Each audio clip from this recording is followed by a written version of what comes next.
ఈ పుస్తకం పేరు విధ్వంసం. ఇది కేవలం పుస్తకం కాదు, ప్రభుత్వాన్ని సమాజాన్ని దగ్గరగా గమనించిన ఒక జర్నలిస్ట్ ధర్మాగ్రహం. నేను చాలా స్పష్టంగా చెప్తున్నా, ధర్మాగ్రహం. అనేక పుస్తకాలు రాస్తూ ఉంటారు, రాస్తున్నారు కూడా, రాశారు, రాయిపోతారు కూడా. మనం కూడా చాలా పుస్తకాలు చదువుతూనే ఉంటాం. కానీ సమాజ పోకడలపై, విప్లవాలపై, ఉద్యమాలపై పుస్తకాలు రాయడం మనం చూసాం. కానీ దేశ చరిత్రలో తొలిసారి పాలనపై విధ్వంసం అనే పుస్తకం రావడం 40 సంవత్సరాలుగా మొట్టమొదటిసారిగా నేను చూస్తున్నాను. ఒక ప్రభుత్వం, ఒక పాలకుడు రాష్ట్రాన్ని ఎలా విధ్వంసం చేయగలుగుతాడో చెప్తూ ఈ పుస్తకాన్ని రాశారు. ప్రభుత్వం టెర్రరిజంపై చైతన్యపరిచేందుకు సురేష్ గారు ఈ పుస్తకం తేవడం చాలా ఆనందం, అభినందనీయం. ఈరోజు మీరు చూస్తే 19 నుంచి జరిగిన విధ్వంసంపై, అప్రజాస్వామ్య పోకడలపై, దారుణాలపై అన్ని సంఘటనల్ని ప్రస్తావించూ ఎంతో చక్కగా ఈ పుస్తకాన్ని రాశారు. మరొక్కసారి చాలామంది చేయలేని పని ఒక రచయితగా ఆలపాటి సురేష్ కుమార్ గారు చేయడం చాలా గర్వించదగ్గ విషయం. మనందరం కూడా వారికి ఇవ్వగలిగింది అభినందనలు. గట్టిగా చప్పట్లు కూడా అందరూ అభినందించాల్సిందిగా కోరుతున్నాం. ఒక జర్నలిస్ట్గా సమాజాన్ని విభిన్న కోణాల్లో చూస్తారు. నేను రాజకీయ నాయకుడిగా రాజకీయంగా చూస్తాను, ఇంకొక నాయకుడు ఇంకొక విధంగా చూస్తారు. జర్నలిస్ట్ అయితే విభిన్న కోణాల్లో చూసే వ్యక్తి సురేష్ గారు. రాష్ట్రంలో ఉన్న పరిస్థితి ఇక్కడ లేడు, ఆయన హైదరాబాద్లో ఉంటాడు. కానీ ఇక్కడ జరిగిన పరిస్థితిని చలించి తెగించి ఆయన పుస్తకాన్ని రాశాడు.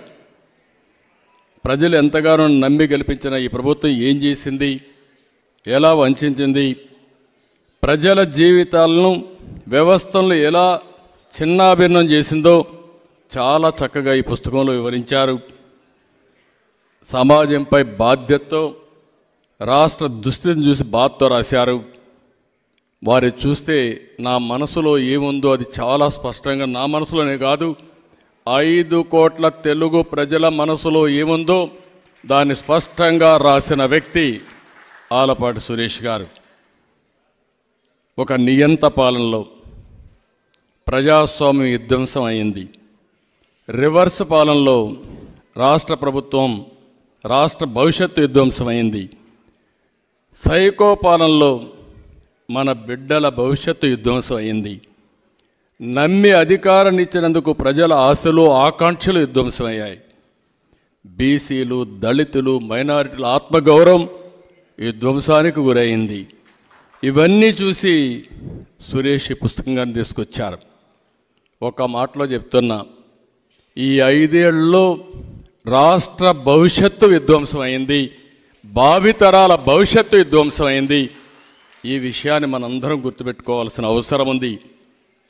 ఒక బ్రాండ్ దెబ్బతింటే ఆ రాష్ట్రం ఏదైనా చూడండి మీరు, ఒక వ్యక్తి కానీ, ఒక సంస్థ కానీ, ఒక రాష్ట్రం కానీ బ్రాండ్ దెబ్బతింటే మళ్ళీ దాన్ని రివైవ్ చేయాలంటే చాలా సమయం పడుతుంది. అలాంటి విధ్వంసం జరిగిందని చాలా స్పష్టంగా వారు చెప్పగలిగారు. 185 అంశాలు, ఆయా సంఘటనల్ని వారు ఎంత బాగా తీసుకొచ్చారంటే అంత బాగా తీసుకొచ్చారు.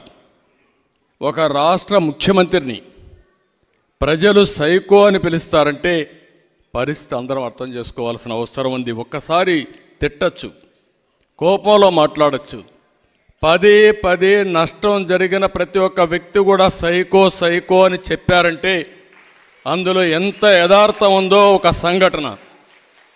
సురేష్ గారిని ఇంకొకదానికి అభినందిస్తున్నా. ఒక వ్యక్తి విధ్వంసం చేసినప్పుడు ప్రజలకు, భావితరాలకు గుర్తుండే విధంగా ఆయన రాసిన పుస్తకాన్ని అమరావతి కోసం పోరాడే మహిళలకు అంకితం చేయడం, రైతు మహిళలకు అంకితం చేయడం ఆయన నిజాయితీకి అద్దం పడుతుంది. రాష్ట్రంలో ఉండే ప్రజలందరూ అర్థం చేసుకోవాల్సిన అవసరం ఉంది. దేశంలో ప్రపంచంలో ఉండే ప్రతి ఒక్కరు అర్థం చేసుకోవాల్సిన అవసరం ఉంది. మామూలుగా ఒక ప్రాజెక్టు కట్టాలంటే భూమి ఇవ్వడానికి ఎవరు ముందుకు రారు. ఒక రోడ్డు వేయాలంటే ఆ రోడ్డుకు భూమి ఇవ్వాలంటే ఎవరు ముందుకు రారు.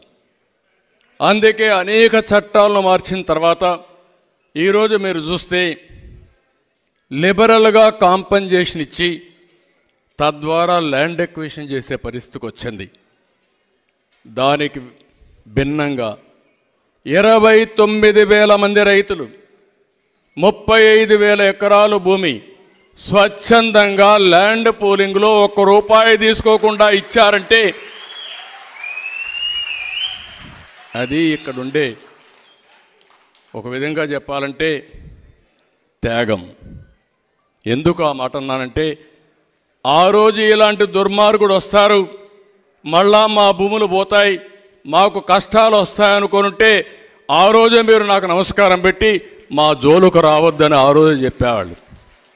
కానీ ఒకటే ఆలోచించారు, ఈ రాష్ట్రం బాగుపడాలి, ఈ రాష్ట్రం బాగుపడితే మేము కూడా బాగుపడతాం.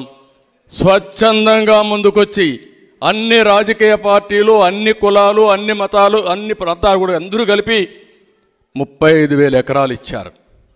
అలాంటి మిమ్మల్ని పెట్టిన బాధ భవిష్యత్తులో శత్రువు కూడా రాకూడదని మనస్ఫూర్తిగా ఆకాంక్షిస్తున్నా. అలాంటిది మీకు ఈ పుస్తకం అంకితం చేశారు. నేను ఇక్కడ ఒక విషయం చెప్పాలి. అమరావతి దేవతల పేరు, దేవతల రాజధాని అమరావతి. ఆ రోజు అందరిని అడిగిన తర్వాత అందరూ ఒప్పుకున్న తర్వాత అమరావతి పేరు పెడితే బాగుంటుందని అమరావతి పెట్టాం. ఒక్క విషయం మనం చూస్తే ఒక రాజధాని, ప్రజా రాజధాని కావాలని ఆ రోజు అన్ని దేవాలయాల్లో పూజ చేసి, అన్ని మసీదుల్లో పూజ చేసి, అన్ని చర్చిల్లో పూజ చేసి, పవిత్ర దేవాలయాలన్నింటిలో పూజ చేసి అక్కడ జలాల్ని, మట్టిని తీసుకొచ్చి ఈ ప్రాంతాన్ని పునీతం చేశాం. అంతమంది దేవతలు కూడా ఈ దుర్మార్గుడి చేతుల నుంచి ఈ యొక్క అమరావతిని కాపాడలేకపోయారంటే కనీసం ఆ విషయం సురేష్ గారు చెప్పగలిగారు. ఇంకొక విషయం మనం గుర్తుపెట్టుకోవాల్సిన అవసరం ఉంది. ఈ అమరావతి అనేది ఏదో ఇక్కడుండే రైతుల రాజధాని కాదు, రైతులకే కాదు. అక్కడ భూమి ఉంది. ఈరోజు ఆ భూమిలో కానీ రాజధాని కట్టుంటే ఈరోజు కొన్ని మీరు ఒకసారి చూసినప్పుడు ఈ ప్రాంతంలో, రాష్ట్రంలో ప్రతి ఒక్కరికి ఉపాధులు కల్పించే అవకాశం ఉండేది. కనీసం అమరావతిని మనం పూర్తి చేసిన తర్వాత ఈరోజు హైదరాబాద్లో నాకు బాగా జ్ఞాపకం, ఎన్నోసార్లు పవన్ కళ్యాణ్ గారు కూడా మేము మాట్లాడుకున్నాం, వారు కూడా నాకు గుర్తు చేశారు. ఆ రోజు హైదరాబాద్లో హైటెక్ సిటీ కట్టినప్పుడు అక్కడ భూమి విలువ ₹1,00,000. హైటెక్ సిటీ కట్టిన తర్వాత కోట్ల రూపాయలు పెరిగింది, అది వందల కోట్ల రూపాయలకు పెరిగింది.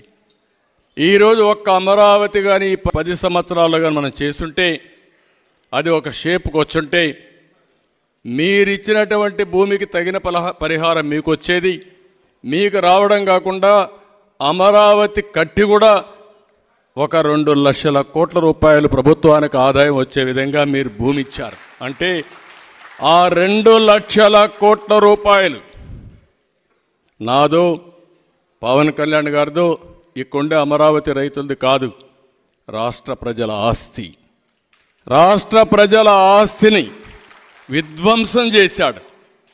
అదే అమరావతిలో బిల్డింగులు కనుక కడితే, అభివృద్ధి చేస్తే జిఎస్టీ వస్తుంది, ఇన్కమ్ ట్యాక్స్ వస్తుంది, ఉపాధి వస్తుంది, పర్చేసింగ్ కెపాసిటీ పెరుగుతుంది, దానిపైన ఆదాయం పెరుగుతుంది. ఈ 10 ఏళ్లలో లక్షల కోట్ల రూపాయల ఆదాయం పెరిగేది. ఆ ఆదాయం ప్రజా సంక్షేమ కార్యక్రమాలకు ఖర్చు పెట్టేవాళ్ళం. 5 ఏళ్లుగా 3 రాజధానులు, ఇప్పుడు 4వ రాజధాని. ఆ రాజధాని మళ్ళా హైదరాబాద్కు పోవాలని మాట్లాడుతున్నారు. సిగ్గు ఎగ్గు ఉంటే మనుషులైతే, అంటే నువ్వు దేహి అని నేను వచ్చేస్తా, నాకు ఇచ్చి అంటే ఇచ్చేసరికి సిద్ధంగా ఉన్నారంటే ప్రజలు. అంటే ఏం మాట్లాడతాడో ఆ పార్టీ అంటే ఎదురుదాడి చేస్తే, విధ్వంసం చేస్తే ఎవరైనా భయపడిపోతారనే ఆలోచన తప్ప ఇంకోటి లేదు.